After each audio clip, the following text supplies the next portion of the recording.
छत्रपती श्री शिवाजी महाराज की जय. जय भवानी. जय शिवाजी. शिवरायांच्या पदस्पर्शाने पावन झालेल्या पुण्यभूमीत मी आपल्या ग्रुपचे स्वागत करतो. माझं नाव सखाराम आवकीरकर आहे. तुम्ही येताना रायगड रोपवेणीवरती आलात बरोबर.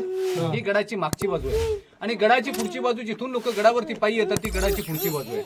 रायगड किल्ल्याला टोटली 2000 पायऱ्या आहेत. पायीवरती यायचं म्हटलं तर कमीत कमी 2 तास लागतात. पण या रायगडाला 4 टोक आहेत. पूर्वेला भवानी कडा, पश्चिमेला हिरकणी बुरुज, दक्षिणेला वाघ दरवाजा आणि उत्तरेला टकमक टोक. हा मधला परिसर 1200 एकरचा आहे. गड पूर्ण पाहायचं म्हटलं तर 2 दिवस कमी पडतात. एवढा हा गड मोठा आहे. कारण 2 दिवसामध्ये गडावरती आपण 11 तलाव, 84 पाण्याच्या टाक्या आणि 300 इमारती पाहू शकतो. या रायगड किल्ल्याची समुद्र सपाटीपासून उंची आहे 2851 फूट आणि पायथ्यापासून 1375 फुटाची हाईट आहे. म्हणजे रायगड ही आपल्या राजांची दुसरी राजधानी आहे. महाराजांची पहिली राजधानी राजगड हा पुण्यामध्ये येतो. पण या गडाची राजधानी म्हणून निवड का केली? कारण रायगड एकमेव असा डोंगर आहे जर का गडाचा पायी मार्ग सोडला तर रायगडाला कुठेही तटबंदीची जरूरत नाहीये. तुम्ही येताना रोपवेणीवरती आला, तुम्ही ह्या गडाचा अनुभव घेतला असेल. शिवाजी महाराजांच्या आधी गडावरती चंद्रराव मोरे होते. हे चंद्रराव मोरे जावळीचे होते.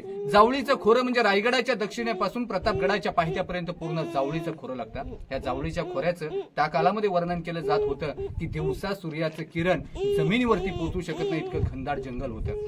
शिवाजी महाराजांनी हा गड चंद्रराव मोऱ्यांकडून 15 मे 1656 मध्ये जिंकून घेतला. हा रायगड किल्ला 12व्या शतकापासून आहे. या गडाची 14 नावे होऊन गेली. म्हणजे गडावरती जसजशा सत्ता होत गेल्या तसतशी गडाची नावे बदलत गेली. गडाचं मूळ नाव तर आयरी, राजगिरी, जम्बूद्वीप, तनस, रासीवटा, नंदद्वीप, बदेनूर, पूर्वेकडील झुमराटर, फ्यूगड, इस्लामगड आणि रायगड. पण 1656 ते 1670 पर्यंत रायगडाचं बांधकाम केलं. बांधकाम करणारे महाराजांचे आर्किटेक्ट होते. त्यांचं नाव होतं हिरोजी इंदुलकर.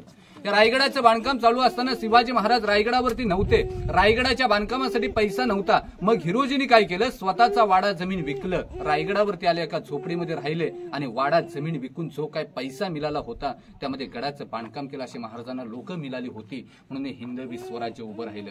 पण आपल्याला प्रश्न पडतो की रायगडाचं बांधकाम केलंय पण एवढं दगड कुठून आणले असले? विचार केला तर खालून काही लोक गडावरती दगड आणू शकत नव्हते. या गडावरती टाकी तलावांमध्ये खोदकाम केलं जायचं आणि त्यामधले काही दगड निघाले की गडाचं बांधकाम करायचे आणि उत्तरच्या भागाला तटबंदी बांधायचे म्हणजे तलाव निर्माण व्हायचं. आता आपण म्हणतो ना पाणी अडवा पाणी जिरवा, पण ही योजना तेव्हापासूनच राबवली गेली.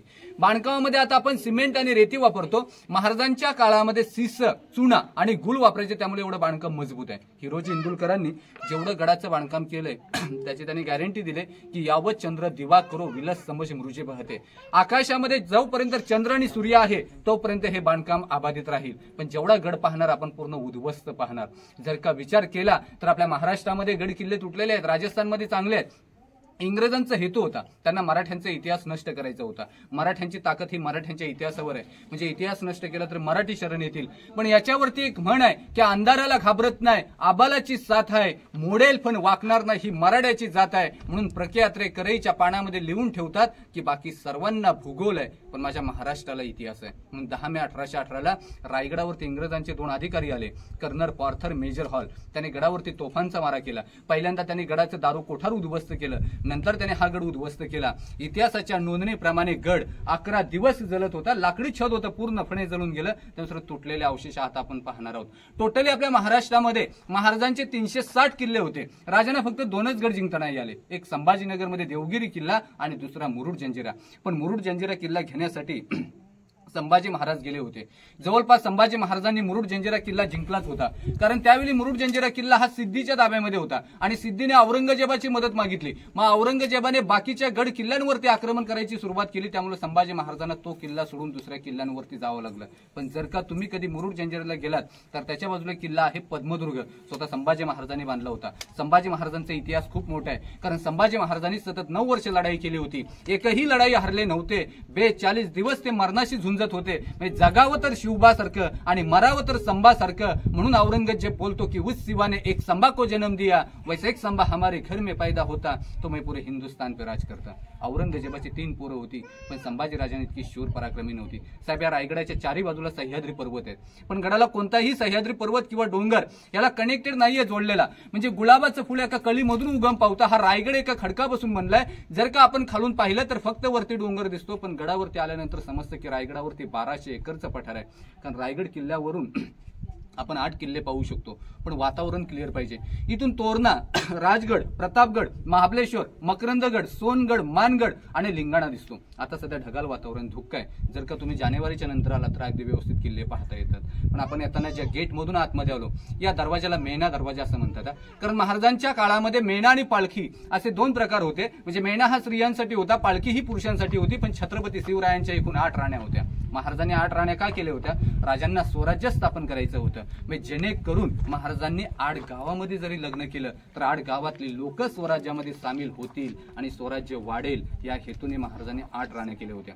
पहिली राणी सहीबाई, त्यांचं राजगडावरती निधन झालं. त्यावेळी संभाजी महाराज 2 वर्षाचे होते आणि पुतळाबाई खाली राहायच्या पाचाडमध्ये जिजामातेंच्या सेवेसाठी. महासाहेबांचं वयमान वाढलं होतं, त्यांना रायगडावरचं वातावरण सहन होत नव्हतं. तेव्हा त्यांना पाचाडमध्ये वाडा बांधून दिला. पण उरलेल्या 6 राण्या रायगडावरती राहत होत्या. या दरवाज्यामधून ये-जा करत असत म्हणून त्याला मेणा दरवाजा असं म्हणतात. आपण ज्या ठिकाणी उभ्या होत्या राण्यांचे महल आहेत. एका राणीसाठी हा 1 महल होता. एका सारख्या लाईनीमध्ये 6 महल आहेत. गडावरती 6 राण्या राहायच्या. 6 राण्यांचे 6 महल रायगडावरती आहेत. हे समोर बेडरूम होतं, पाठीमागे किचन रूम, इकडे टॉयलेट बाथरूमची व्यवस्था होती, इकडे खिडकी आहे. पण मी तुम्हाला राण्यांची नावं सांगतो. पहिली राणी सहीबाई. सई, सोयरा, सकवार, सगुणा, काशी, लक्ष्मी, पुतळा आणि गुणवंतबाई अशा 8 राण्या होत्या. म्हणजे सईबाईनं संभाजी आणि सोयराबाईनं राजाराम. राजांना 2 मुलं होती आणि बाकीच्या राण्यांना मुली होत्या. एका मुलीचं नाव होतं कमलाबाई, दुसऱ्या मुलीचं नाव होतं रानूबाई. पण एका मुलीचं लग्न महाराजांनी नेताजी पालकरांचा मुलगा तान्होजी पालकर यांच्या सोबत केलं होतं.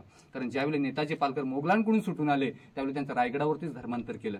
त्यांच्यासोबत महाराज त्यांच्या पंक्तीला जेवायला बसले. त्यांच्याकडे सोयीर संबंध व्हावं म्हणून महाराजांनी त्यांची मुलगी नेताजी पालकरांच्या मुलाला दिली होती. कारण बाकीच्या राजांनी काय केलं? इतरांच्या ताटाला ताट लावून जेवायला बसले. महाराजांनी तसं नाही केलं. महाराजांनी 18 पगड जातीतली लोक एकत्र केली आणि एकाच ताटामध्ये जेवायला बसवले. म्हणून हिंदवी स्वराज्य उभं राहिलं. जेवढं आपण दगडाचं बांधकाम पाहणार आहे हे पूर्ण महाराजांच्या काळामधलं विटांचं बांधकाम नंतरचं आहे. महाराजांच्या नंतर रायगडावरती पेशवे आले होते 1733 मध्ये. गडाचं त्यांनी मेंटेनन्स केलेलं होतं.